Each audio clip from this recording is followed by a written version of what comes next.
Yeah, we're there. Oh, goodness. Listen. I spent 20 minutes on this on Observer Live. I don't have the energy. I don't think I had the energy now. I had the energy when it happened, but I watched this show and then I went through Nitro and my energy's done. Look, there was a MizTV segment with Team PCB. I didn't even put that on my list of why this is failing. There's a million reasons it's failing. But all I could think this whole time was 48 hours ago in this building. That's the key. Yes. That is the key. When Paige went on Twitter, Paige, Bree, and Nikki all went on Twitter today and cried about how disrespectful the crowd was. Mm-hmm. And I was like, you stupid shits. It's the same fucking crowd that was there for TakeOver. Yeah. It's the same people. Yeah. It ain't the crowd. No. And it's not you. It's not you. The women are victims here. Exactly. Mm-hmm. But my point is, 48 hours after Sasha and Bayley had the best match the whole weekend, the people who run Raw put out this. Yeah. And as others have noted, I mean, everyone, I've read everything that people said about this, and I've agreed, I think, with everything. The thing is, on NXT, Sasha and Bayley were promoted and presented as stars.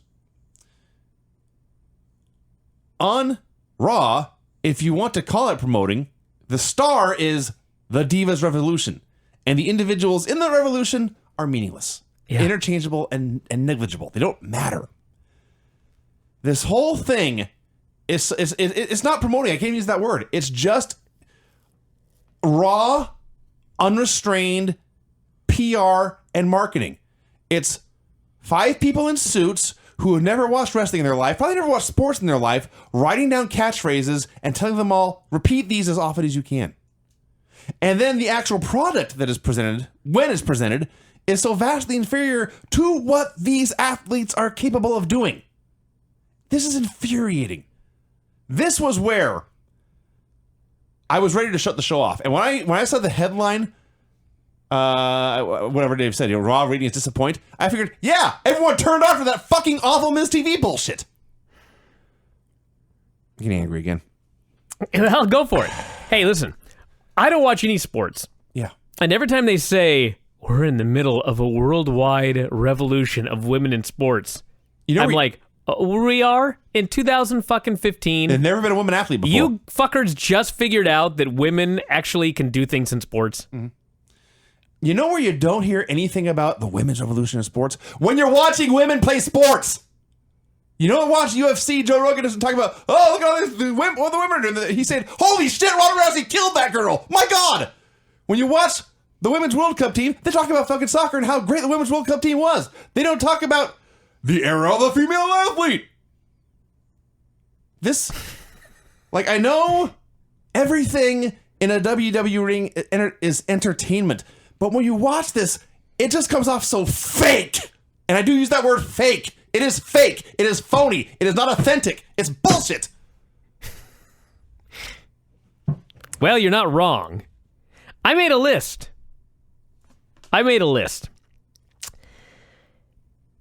In NXT, fuck it, who cares? This segment sucked. But you know what? Let me say something positive. The Miz was funny. He was.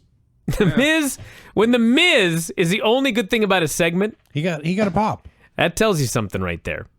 He said, when my hand goes up, your mouth goes shut, and the people lost their minds. Everybody cheered. And the way they're forcing these girls to basically get over their character. What character? What did you do this? Hold on. Now, you just settle down. I'm like Chavo. Settle down. At the very start of this, Becky started rambling on and on and on, and Alicia had to say, okay, we know you're the crazy one. And then they started pitching barbs back and forth. It's like they're in a, just use my analogy, they're like in a boy band, and this is the crazy one. It's just... Yeah, they all have to have a character. Well, no, they don't have characters. They have a tagline. Right. Charlotte is Ric Flair's daughter, full stop. Paige is English, full stop. Becky has red hair, full stop. And I thought about this and said, you know what? And that's like off the top of my head.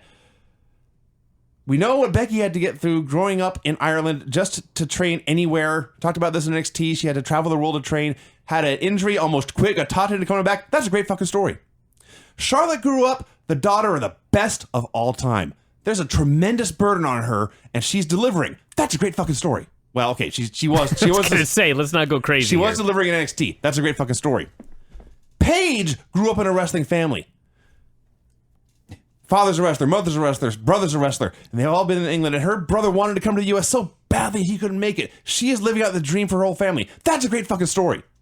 And then I thought about the girls who are already on the roster. Hey, you know what? The Bellas have been around forever, and there's a lot of people who think they only get opportunities because of who they're dating. And now they have to prove they deserve their spots. That's a great fucking story.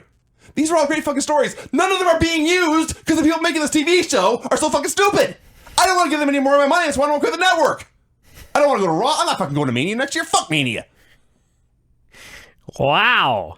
I get so pissed. I see that. Do you realize all I did today was wake up, watch Raw, watch Nitro, come here and do this show? That's my life. Well, you chose a couple of bad segments. Vinny, this Divas revolution is not going to last much longer. Okay. It's just not. It's if just I going to had be any over. faith in them to replace it with something better.